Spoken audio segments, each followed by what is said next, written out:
오늘 우리에게 주시는 하나님의 말씀 고린도후서 5장 6절부터 10절까지 말씀입니다. 고린도후서 5장 6절부터 10절까지 말씀. 이제 봉독하겠습니다. 하나님의 말씀 경청하십시오. 그러므로 우리가 항상 담대하여 몸으로 있을 때에는 주와 따로 있는 줄을 아노니 이는 우리가 믿음으로 행하고 보는 것으로 행하지 아니함이로다. 우리가 담대하여 원하는 바는 차라리 몸을 떠나 주와 함께 있는 그것이라. 그런즉 우리는 몸으로 있든지 떠나든지 주를 기쁘시게 하는 자가 되기를 힘쓰노라. 이는 우리가 다 반드시 그리스도의 심판대 앞에 나타나게 되어 각각 선악간에 그 몸으로 행한 것을 따라 받으려 함이라. 아멘. 우리의 샬롬을 위한 기도란 제목으로 하나님의 말씀 선포하겠습니다. 지금으로부터 정확하게 31년 전인 오늘, 당시 미국의 워싱턴에서 굉장히 중요한 평화 협정이 맺어졌습니다. 이 협정을 오슬로 협정이라고 부릅니다. 이것은 워싱턴에서 이스라엘 정부와 팔레스타인 자치기구 사이에 맺어진 평화 협정을 말합니다. 워싱턴에서 했는데 왜 오슬로라고 부르는가? 바로 이 평화 협정의 주역이었던 이스라엘의 라빈 총리와 팔레스타인 자치정부 수반이었던 아라파트, 이 두 사람이 노벨 평화상을 수상했기 때문입니다. 그래서 이 당시 외무부 장관이었던 시몬 페레스까지 포함해서 총 3명이 공동으로 노벨 평화상을 수상했는데, 이 노벨 평화상을 수상하는, 그러니까 노벨 평화상 시상식은 오슬로라고 하는 노르웨이의 도시에서 이루어집니다. 그래서 이 협정의 당사자들이 모두 평화상을 받았다 해서 오슬로 협정이라고 그렇게 부릅니다. 자, 이 협정의 의의는 이스라엘과 팔레스타인 자치정부 양측이 서로의 존재를 인정하는 최초의 합의였다는 점입니다. 그러니까 팔레스타인 자치정부와 이스라엘, 그러니까 건국된 현대 이스라엘은 서로의 원하는 바가 달랐습니다. 이스라엘 정부는 그 자국 내에 있는 모든 팔레스타인 사람들이 자국의 일원으로 복속되든지 혹은 여기서 나가든지 하기를 원했지, 이 자국 영토 안에 또 다른 행정체제가 들어서는 것을 원하지 않았습니다. 그래서 그들을 몰아내기 위해 싸웠던 것이고, 그들은 몰아냄 당하지 않기 위해서 주변 아랍 국가들의 도움으로 계속해서 반복되는 전쟁이 일어났던 것이죠. 그래서 이것은 결국 이스라엘도 팔레스타인 이 자치정부, 이렇게 자치정을 가지고 살아가는 사람들, 너희들을 인정하고, 그리고 팔레스타인 사람들도 저것들은 침략자니까 다 쫓아내야 돼. 아니 현실적으로 지금 시료 지배를 하고 있으니 너희가 쫓아낼 방법이 없잖아 사실은. 그리고 뭐 여하튼 거짓으로 속임수를 했던 간에 협의를 한 거잖아. 그러니까 영국이 속여가지고 그들을 속여서 여하튼 땅 문서 체결해가지고 거기로 쏙 들어온 거니까, 여하튼 뭐 이런저런 거 어떻게 다 시간을 60년 전으로 돌리겠어. 여기서 합의를 보자 한 게 오슬로 평화협정의 주된 내용이죠. 자, 이 협정의 공식 명칭은 임시자치협약에 관한 원칙 선언입니다. 내용이 뭐 영어로 되어 있어서 좀 길긴 한데 간단히 두 가지로만 요약하면 팔레스타인 자치정부 수립에 합의하는 것이며, 또 팔레스타인 지역에서 이스라엘 군대가 철수하는 이 두 가지 사항이 주요 협의 내용이라 이렇게 볼 수 있다고 합니다. 자, 이것을 요약하면 결국 사람들이 말하기를 영토와 평화의 교환이었다라고 말합니다. 그러니까 팔레스타인 사람들은 모든 영토, 그러니까 우리가 원래 가지고 있던 모든 것을 다 다시 원래로 돌아갈 수가 없으니까 우리가 살 수 있는 일부 지역, 여기만 받는 걸로 인정하고 대신 평화를 얻는 협약이었다. 또 반대로 이스라엘 측에서도 계속 얘네들이랑 시끄럽게 싸우기가 힘드니까 얘네들한테 일부 영토를 내어주고 평화를 얻는 일종의 일종의 상호 조약이었던 셈이죠. 자, 이렇게 평화롭게 공존을 하는 줄 알았는데 이 협의는 불과 그 다음 해에, 정확히는 이제 2년 후에 거의 뭐 무산되다시피 합니다. 왜냐하면 이 협약은 팔레스타인 그 강경파에게도 그리고 이스라엘 내 우파에게도 환영받지 못한 협의였기 때문입니다. 협의의 당사자였던 이스라엘 라빈 총리가 1995년 11월 4일에 암살당하는 일이 벌어지고요. 그 이듬해인 1996년 5월 29일 날 현재도 이스라엘 총리인 네타냐후가 이때 처음으로 총리로 집권해서 팔레스타인에 대한 강경책으로 전환합니다. 그리고 당시 팔레스타인 하마스도 집권해서 맞불 강공으로 전환하게 되죠. 자, 작년이 협정 30주년이었고 그리고 또 작년부터 이스라엘과 팔레스타인 하마스 사이의 전쟁이 이란과의 전쟁으로까지 확대되어 지금 여전히 이스라엘 쪽은 시끄러운 상태입니다. 다만 현재까지 우리나라 뉴스에 최신 뉴스가 뜨지 않는 걸로 봐서 또 물밑에서 여러 가지 이야기가 오고 간 것 같긴 합니다. 자, 이렇게 이스라엘이 그때부터 96년부터 지금까지 거의 한 30년의 세월 동안 이렇게 팔레스타인과의 관계가 시끄러운 이유는 바로 네타냐후 총리 때문이라고 말해도 과언이 아닙니다. 자, 이 네타냐후 총리는 1949년생으로 올해 나이 74살이죠. 자, 이 사람이 이스라엘 총리직을 수행한 시간이 무려 19년이 넘었습니다.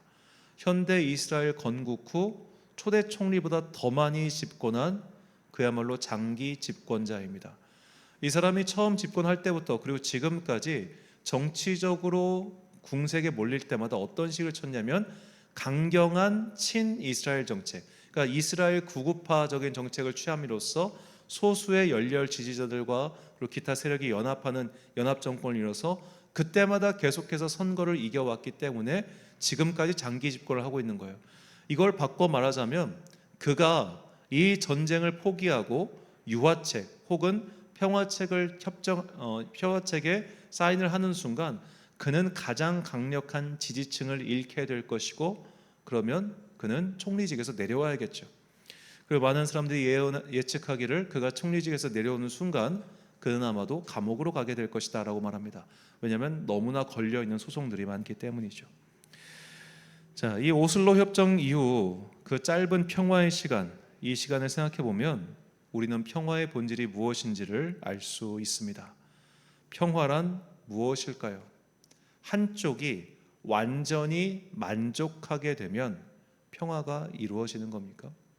예를 들어 이스라엘이 강한 쪽이고 팔레스타인이 약한 쪽이니 강한 쪽 이스라엘의 모든 요구가 이루어져서 가자 지구 내 팔레스타인을 다 청소하고 또 자국 내 남아있는 팔레스타인을 다 청소하고 자기들 시끄럽게 만드는 저 이란의 핵무기 시설도 다 파괴하고 레바논의 헤즈볼라도 전부 다 물리치면 그렇게 하면 평화가 올까요? 역사상 그런 적은 한 번도 없습니다. 왜냐하면 한쪽만 만족해서는 결코 평화가 오지 않기 때문입니다. 평화는 당사자 사이의 일입니다. 그러므로 양쪽 모두가 100% 만족하는 상태의 평화란 없습니다.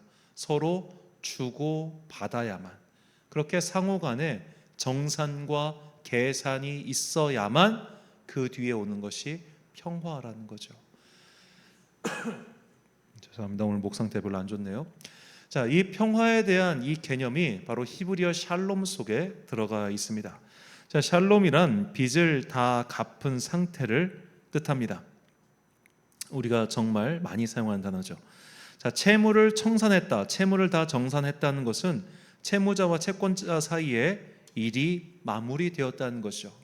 자, 채권자는 받을 걸 받은 겁니다. 채무자는 줄 거를 준 겁니다. 이렇게 상호 간에 줄 거 주고 받을 것 받은 상태가 완료되었을 때, 즉 너와 나 사이의 모든 계산이 끝났을 때 비로소 평화가 오는 거예요.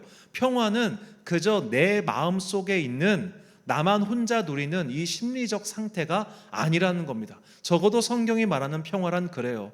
바깥은 막 시끄럽고 소란스러운데 평화로다라고 말하는 것은 성경이 말하는 평화가 아니에요. 성경이 말하는 평화는 반드시 당사자가 있는 겁니다. 상호 간에 이루어지는 상태입니다. 즉 나도 평화롭고 너도 평화로운 상태예요. 우리가 일상생활에서 나도 평화롭고 너도 평화로우려면 어떻게 해야 됩니까? 내가 원하는 바가 100% 이루어지면 평화로워질까요? 아니죠. 상호 간에 양보가 필요하다는 겁니다. 너 조금, 나 조금. 이렇게 상호 간의 조율과 대화와 타협을 통해서 정산과 계산이 이루어질 때 비로소 평화가 이루어지는 거죠. 우리나라 정치계가 왜 평화롭지 못합니까? 양보가 타협이 없잖아요. 양보와 타협을 하는 순간 각자의 극렬한 지지자들이 저거 배신자다라고 하면서 소리를 질러대니까 이쪽은 이쪽 다 몰아내야 되고 저쪽은 다 이쪽 몰아내야 된다. 이렇게 자기만 만족한 상태를 만들려고 하니 평화가 있을 리가 있나요? 평화는 상호 간의 최소한도를 지켜줄 때만 가능한 겁니다. 자, 이렇게 성경이 말하는 이 상호 간의 채무와 채권이 정산이 완료된 상태, 이 평화의 관점에서 우리는 첫 번째로 우리와 평화의 협약을 맺으신 하나님과의 관계를 한번 생각해 봐야 합니다. 자, 하나님께서 우리에게 주신 것들이 있습니다. 먼저 주셨죠. 그래서 은혜라고 합니다. 즉 하나님께서 우리에게 뭔가를 먼저 주셨어요. 그리고 주시고 나서 우리와 계약을 맺으셨습니다. 언약을 맺으신 것이죠. 하나님이 갑이고 우리가 을이에요. 자, 갑이 을에게 이것을 제공했어요. 첫 번째 제공하신 게 뭐냐? 출애굽 시켜주신 거예요. 그리고 광야에서 지켜주신 거예요. 약속의 땅을 주신 거예요. 약속했으니까 줬지. 약속 취소할 수 있었어요. 얼마든지. 모세에게 말씀하셨잖아요. 그냥 너를 통해 새롭게 할게. 이것도 어떻게 보면 약속 그냥 큰 틀에선 지키는 거니까 하나님 별로 아쉬울 게 없었어요. 이스라엘 민족에 대한 아쉬움이 없으셨어요. 그러나 신실하신 분께서 그 언약을 이행해 주신 거예요. 아브라함과 맺은 언약을. 그렇게 해서 주님께서 그 이스라엘 민족에게 먼저 은혜를 베푸셨습니다. 그래서 하나님이 갑인 겁니다. 자, 그렇다면 을의 지휘자는 이제 채무가 발생했습니다. 그 채무란 하나님의 뜻을 따라 사는 제사장 민족이 되는 채무였습니다. 이렇게 채무를 이행해야 되는데 이스라엘 민족이 먼저 계약을 파기해 버린 거예요. 나 이 계약 이행 못하겠어.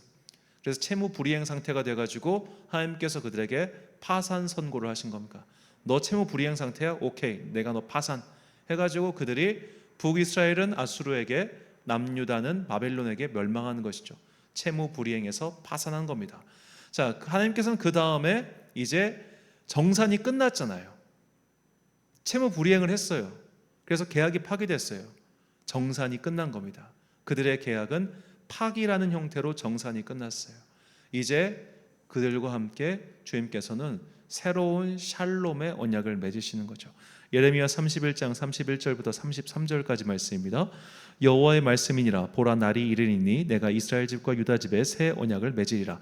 이 언약은 내가 그들의 조상들의 손을 잡고 애굽 땅에서 인도하여 내던 날에 맺은 것과 같지 아니할 것은 내가 그들의 남편이 되었어도 그들이 내 언약을 깨뜨렸습니다.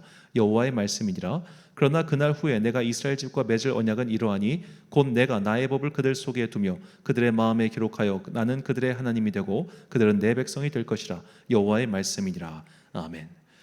자, 첫 번째 언약이 파기되었습니다. 그런데 이것과 평화가 무슨 관계냐? 자, 우리가 역대하를 보면 땅이 쉬었다라는, 땅이 평안을 얻었다라는 표현이 등장합니다. 자, 이 샬롬, 그러니까 하나님께서 계약을 지키지 않은 이스라엘 백성과 계약을 계약을 지키지 않아서 채무 불이행이었던 그들을 파산시킴으로써 하나님의 정산이 끝난 거예요. 심판이라는 형태로 정산이 끝난 겁니다. 심판이라고 하는 형태로 정산이 끝난 게 평화라는 거예요. 그러니까 우리가 생각하는 평화의 개념과 성경이 말하는 평화의 개념이 좀 다르다는 걸 여기서 알 수 있죠. 그저 내가 평안한 상태에 있는 것이 평화가 아니라 하나님과 우리 사이에 맺은 계약이 정산이 끝난 상태가 평화예요. 그 계약의 정산이 우리에게 축복으로 끝날지 혹은 심판으로 끝날지는 계약의 이행자인 우리에게 달려있는 것이지, 그렇죠? 그래서 우리가 잘했어요, 계약을. 그러면 하나님께서 축복이라는 형태로 정산을 맺으실 것이고, 우리가 잘 못했어요, 그러면은 심판이라는 형태로 정산을 끝내시겠죠. 그 정산이 끝난 상태가 평화라는 겁니다. 자, 이렇게 해서 한 텀이 끝나고 새로운 시작이 된 것이죠. 새 언약을 맺으셨고 그렇게 하나님과의 새로운 계약 관계가 출발한 겁니다. 자, 이 하나님의 언약 사건은 이제 이스라엘 민족과 맺은 좀 큰, 어떻게 보면 이제 큰 계약에서 이제 우리 각 개인과 맺은 언약이 되었습니다. 각 한 사람 한 사람과 맺은 계약 말이죠. 자, 우리는 하나님과 언약을 맺고 주님의 자녀가 되었고 하나님 나라의 백성이 되었습니다. 이것 또한 주님께서 우리에게 먼저 은혜를 베푸신 거죠. 자, 예수 그리스도를 통해 자격이 없던 우리에게 하나님의 자녀가 되는 권세를 주셨고 하나님 나라의 백성이 되는 자격을 주셨습니다.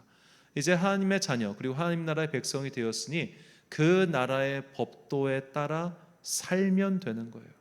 그 살아온 삶에 대해서 주님께서는 네가 계약을 잘 이행했는지 혹은 잘 이행하지 못했는지 그것을 정산하시는 때가 옵니다. 그때가 이 땅의 마지막 때이며 그때에 진짜 평화가 이루어진다는 거예요. 그 평화의 형태는 의인들에게는 상의 형태이고 악인들에게는 심판의 형태일 뿐입니다. 그걸 다 통틀어서 평화로운 상태가 되는 거예요. 이제 이사야 새벽 강의하면서 계속 말씀드리지만 하나님의 정산이 끝난 상태는 악인들은 벌을 받는 거고 의인들은 상을 받는 거라고 했어요. 우리가 반에서 어떤 애들이 둘이 싸웠어요. 그런데 잘못한 애는 그냥 체벌하지 않고 잘한 애한테만 칭찬해줬다 쳐요. 그럼 잘한 애가 만족하겠습니까? 죄에 대한 체벌까지 이루어져야 정산이 완료된 거잖아요. 의인과 악인의 관계도 마찬가지입니다. 주님께서 악인에게는 악인에 대한 정산을, 의인에게는 의인에 대한 정산을 다 마치신 상태가 평화라는 거예요. 우리는 이 평화의 정산을 바라보며 오늘 이 믿음의 말씀을 다시 한번 들어야 됩니다. 본문 9절과 10절 말씀입니다. 그런즉 우리는 몸으로 있든지 떠나든지 주를 기쁘시게 하는 자가 되기를 힘쓰노라. 이는 우리가 다 반드시 그리스도의 심판대 앞에 나타나게 되어 각각 선악간에 그 몸으로 행한 것을 따라 받으려 함이라. 아멘. 자, 살아있든지 죽든지 마지막 순간까지 우리의 생명이 붙어있는 순간까지 주를 기쁘시게 하는 자가 되기 위해 힘써라. 즉 하나님과의 이 계약 당사자로서 계약을 이행하기 위해 너의 전심전령을 다하라는 뜻입니다. 그렇게 다 하고 나서 우리는 마지막 때에 우리의 행한 바에 따라 정산을 받게 된다는 거예요. 계약을 잘 지킨 사람들은 계약을 잘 지켰다고 보너스를 받게 될 겁니다. 그런데 계약을 잘 이행하지 못했어요. 그 사람들은 받을 것이 적거나 혹은 얘는 정말 계약을 맺긴 맺었는데 아무리 봐도 이건 계약 파기다. 그래서 그렇게 계약이 파기된 사람은 계약 파기에 대한 또 책임을 져야겠죠. 자, 이것이 하나님의 정산이며 이것이 곧 평화로운 상태라는 겁니다. 자, 이런 하나님과의 관계 속에서의 평화의 정산, 즉 내가 받기만 하고 내가 주기만 해서는 평화가 이루어지지 않는다는 것을 우리가 기억해야 돼요. 그래서 하나님과 우리 사이의 평화를 이루는 단계, 이것을 통해서 우리는 평화의 본질적인 형태에 대해 다시 한번 주목해 봐야 됩니다. 먼저 하나님께서 하신 일을 인정하는 거예요. 즉 내가 받은 것이 무엇인가를 인정하는 겁니다. 그리고 내가 하나님께 한 일, 내가 하나님께 무엇을 드렸느냐, 나는 좋은 것을 드렸느냐 나쁜 것을 드렸느냐, 이것을 파악하는 겁니다. 즉 정산, 계산을 해보는 거죠. 그리고 잘한 일과 못한 일에 대한 정산이 끝났을 때 비로소 이 상태를 평화라고 부른다는 겁니다. 그저 나만 만족하는 상태가 평화가 아니라 내가 주님을 만족시키고 또 주님께서도 이미 나에게 만족시켜 주신 것, 그것을 깨달은 서로 주고받는 형태가 평화의 단계라는 겁니다. 자, 우리는 이렇게 주님과 평화로운 상태에 이르기 위한 협약을 맺고 그렇게 살고 있습니다. 그리고 주님께서는 이런 우리에게 또 다른 사명을 주셨죠. 그 사명은 무엇인가? 너와 나 사이의 평화뿐만 아니라 너와 너희들 사이의 평화까지 이루라는 말씀입니다. 그러니까 십자가를 그었을 때 위와 아래 사이의 관계가 회복되었다면, 관계를 맺고 있다면 이제 너희 사이의 수평적인 관계 속에서도 평화를 이루라고 주님께서 말씀하시죠. 자, 그렇다면 우리는 어떻게 사람과 사람 사이에서, 우리의 실제적 삶 속에서 내가 만나는 사람들 사이에 평화를 이룰 수 있을까요? 자, 얼마 전 한 TV 프로그램 요약본을 보다가 평화를 이루는 것에 대해서 좀 깨달음이 왔습니다.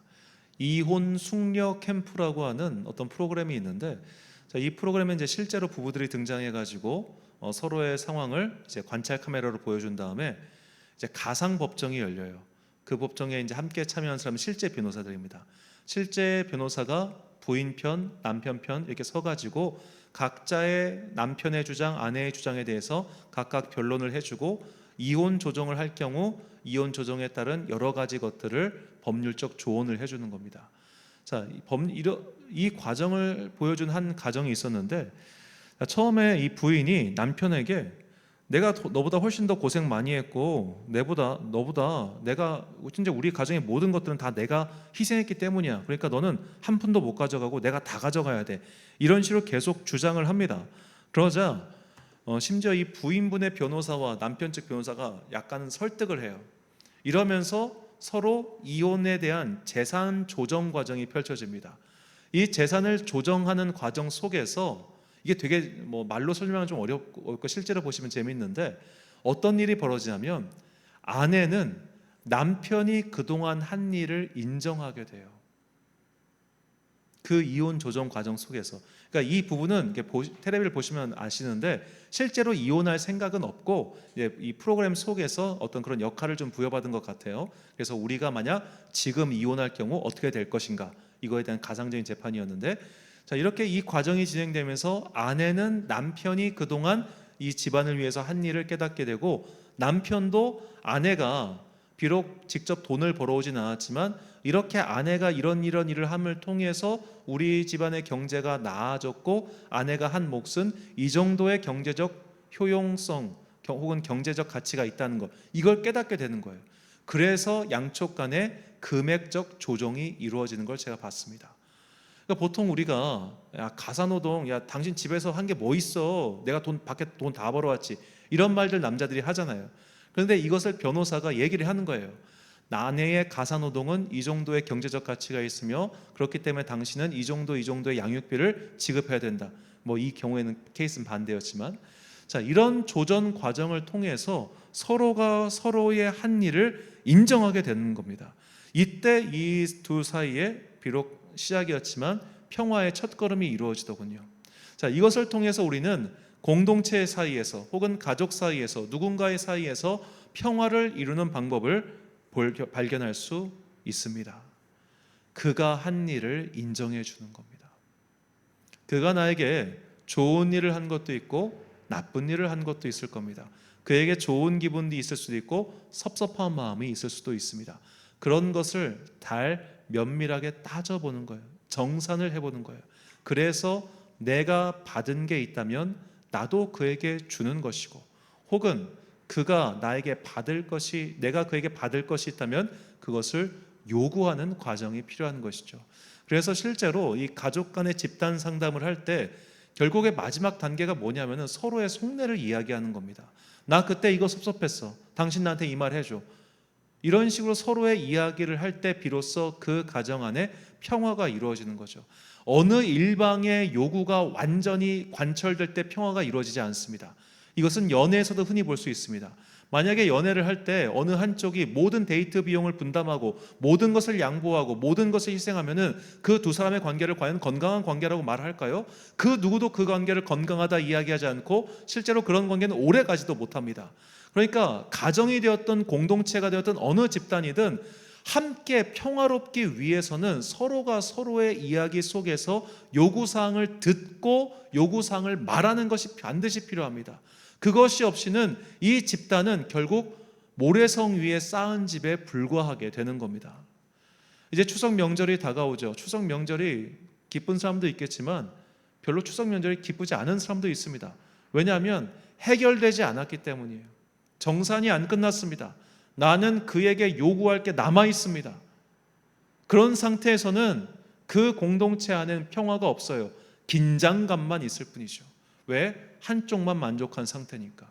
한쪽만 만족한 상태에서는 평화가 오지 않습니다. 함께 그것을 조정하고 정산하고 계산해야만 평화가 오죠. 너와 나의 이야기를 들어줘야 되는 겁니다. 서로의 요구사항을 잘 말해야 되는 겁니다. 그리고 그것이 내가 원활하게 할 수 없다면 제3자의 조언을 받아서라도 그것을 구체적으로 말할 때 진짜 그 집안에 평화가 오는 거예요. 자, 그런데 이거를 우리가 몰라서 못합니까? 다 압니다. 다 알아도 참고 살잖아요. 다 알매도 불구하고 우리가 말하지 못할 때가 얼마나 많습니까? 때로는 이 집을 지키기 위해서 말해봤자 싸움만 나니까, 말해봤자 집안 시끄럽기만 하니까, 말해봤자 들을 것도 아니니까 그래 내가 참자 라고 하면서 가정을 지키기 위해 참는 사람들이 얼마나 많겠습니까? 공동체도 마찬가지입니다. 예를 들어 교회 예를 들어볼까요? 담임 목사 중에 부목사가 너무 예뻐가지고 물고 빨고 할 사람 별로 없을 겁니다. 불만이 있습니다. 부족한 것이 보입니다. 말해도 고쳐지지 않는 그들의 습관이 보입니다. 그러나 그를 품어주는 거예요. 왜요? 그래야 공동체가 유지되니까. 성도들도 똑같습니다. 성도들이 어떻게 100% 서로가 서로를 마음에 들어 합니까? 말해도 안 고쳐지는 건 또 얼마나 많습니까? 굳이 말해봤자 기분 상할 게 뻔하니, 굳이 말해봤자 저 사람이 안 들을 게 뻔하니 내 속으로 삼키는 것들이 얼마나 많아요. 그렇게 내가 한 발자국 뒤로 물러섬으로써 무엇이 이루어지느냐? 평화가 이루어지고 있는 겁니다. 만약 하나님과 우리 사이에서 하나님께서 우리가 채무불이행한 것에 대해서 일일이 다 그때그때마다 정산하시면 우리 중에 누가 살아있겠습니까? 주님께서 지금 인내하시고 참고 양보하고 계시잖아요. 그래서 비로소 평화가 지금 우리 사이에 이루어지고 있는 것 아니겠습니까? 공동체와 가정이나 만남도 다 마찬가지라는 거예요. 100% 50대 50으로 이루어지는 관계는 정말로 드뭅니다. 누군가는 내가 30 혹은 20, 심지어는 10까지 가는 경우도 있을 겁니다. 그렇게 우리가 이 평화를 위해서 희생하고 양보할 때 주님께서 그것도 정산해 주신다는 거예요. 사도 바울이 말합니다. 에베소서 4장 2절과 3절 말씀, 모든 겸손과 온유로 하고 오래 참음으로 사랑 가운데서 서로 용납하고 평안에 매는 줄로 성령이 하나 되게 하신 것을 힘써 지키라. 아멘. 자, 나는 오래 참고 있어요. 나는 용납하고 있어요. 나는 평안에 매는 줄로 힘써 지키기 위해서 노력하고 있어요. 근데 쟤는 지멋대로예요. 그때 우리 속이 뒤집어져요. 쟤는 지가 하고 싶은 말 다 해. 자기가 하고 싶은 대로 다 행동해. 지 성질대로 봉사를 왔다가 안 왔다가 삐졌다가 맘대로 해. 그런 사람들이 공동체 안에 없습니까? 많습니다. 항상 공동체를 곤란하게 만들고 무사람들 사이에서 분열을 일으키는 그런 사람이 있어요. 그러면 모두가 힘을 합쳐서 그 사람 몰아내고 나면 공동체 안에 평화가 옵니까? 제가 보니까 아니더라고요. 정말로 꼴보기 계시는 사람, 그 사람이 교회 나가면 평안해지느냐? 아니요. 모두가 다 상처로 남아만 있더라고요. 정산이 안 끝났으니까. 그래서 그 정산이 온전히 이루어질 때까지 누군가가 조금 더 마음에 힘이 있는 자들이 양보하고 용서하고 버텨주는 겁니다. 주님께서 우리의 그런 수고를 아세요. 네가 참는 거, 네가 지키는 거, 네가 정말로 마음에 힘을 다해가지고 이 꽉 다물고 이 공동체를, 이 가정을, 이 관계를 지키기 위해 애쓰는 거 주님께서 아신단 말이에요. 그 샬롬을 이루기 위해 노력하는 걸 아신단 말이에요. 그렇게 주님께서 우리의 마음을 아시고 우리의 삶에 대해서 또 한 번 정산을 해주신다고 이렇게 약속을 하십니다. 에베소서 4장 7절과 8절 말씀 우리 함께 읽겠습니다. 시작. 우리 각 사람에게 그리스도의 선물의 분량대로 은혜를 주셨으니 그러므로 이르기를 그가 위로 올라가실 때에 사로잡혔던 자들을 사로잡으시고 사람들에게 선물을 주셨다 하였도다. 아멘. 미정산 분량, 너와 나 사이에서 정산이 안 됐어요. 그래서 평화가 안 와. 70대 30이야 아직도. 20대 80이야. 평화가 오지 않아. 그런데 그렇게 정산 안 된 분량에 대해서 주님께서 선물을 주신다는 거예요. 선물을 주셔서 내가 그거 채워줄게. 내가 그만큼 너 해줄게. 네가 수고한 거 내가 알아. 네가 이걸 지키기 위해 지금도 이 악물고 버티고 있는 거 내가 알아. 그래서 내가 너에게 복을 줄 거야 라고 주님께서는 분명히 약속하셨습니다. 우리는 하나님의 완전하고 완벽한 보상이 있음을 믿기에 때로는 손해보고 때로는 답답해도 평화를 이루기 위한 이 기도를 멈추지 않고 살아야 합니다. 사랑하는 천안광성교회 성도 여러분, 그리고 이 기도에 함께 참여하고 계신 귀한 주님의 자녀 여러분, 이제 큰 명절 추석이 다가옵니다. 한편으로 불편한 명절이기도 하죠. 가족이라고 해서 다 얼굴 보는 것 편한 사이는 아닐 겁니다.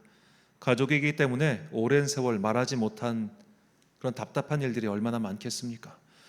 우리가 그리스도인이니까 그냥 넘어가지, 그냥 참는 거지. 그런 세월들, 그런 사건들이 또 얼마나 많았겠습니까? 그것이 세월이 흐르면서 깊이 파인 상처로 남아있는 것이 또한 얼마나 많습니까? 그리스도인 가정이라고 해서 내면의 상처가 적겠지라고 생각하는 것은 큰 오해입니다. 오히려 서로 간의 교만과 아집으로 인해 더 큰 상처가 벌어지는 경우도 많습니다. 교회 공동체도 다를 것이 없죠. 오히려 교회 공동체 안에서 평화를 이루지 못하고 정산이 이루어지지 못하고 누군가는 끙끙 앓고 누군가는 희낙낙거리는 일들이 얼마나 많이 벌어집니까? 이 시간 우리 기도하며 우리 마음속에 정산이 끝나지 않아 평화를 이루지 못한 그 사람을 생각해 보십시오. 평화를 이루지 못하고 있는 관계를 묵상해 보십시오. 나는 그 사람에게 받아야 할 것이 무엇입니까? 나는 그 사람에게 어떤 말을 하고 싶습니까? 그와 나의 주고받음이 서로 어긋날 때 평화가 깨진다는 것을 잊지 마시고 현명한 대화로서 평화를 이룰 수 있는 그런 용기와 지혜를 달라고 기도하십시오. 그럼에도 불구하고 평화를 이룰 수 없을 때 둘이서 어떻게 해서든 평화를 위한 협정에 이르지 못한다면 하나님과 계약 이행에 힘쓰십시오. 주님의 언약을 지키는 것, 이 말씀을 이행하는 것, 이것이 계약 이행입니다. 우리가 이렇게 주님과의 계약의 이행을 위해서 지금 관계 속에서 벌어지는 여러 가지 일들을 용납하고 용서하고 양보하고 인내할 때 그 미정산 분량에서 주님께서 반드시 채워주신다는 그 천국의 상, 하나님 나라의 완성, 최종 평화를 신뢰하시고 하나님의 은혜 가운데 내 삶에서 인내하고 용서하고 사랑하는 그런 평화를 이루어가는 여러분과 제가 되시기를 주님의 이름으로 축원합니다. 함께 찬양하신 후에 기도하겠습니다. 주는 평화 막힌 담을 모두 하셨네.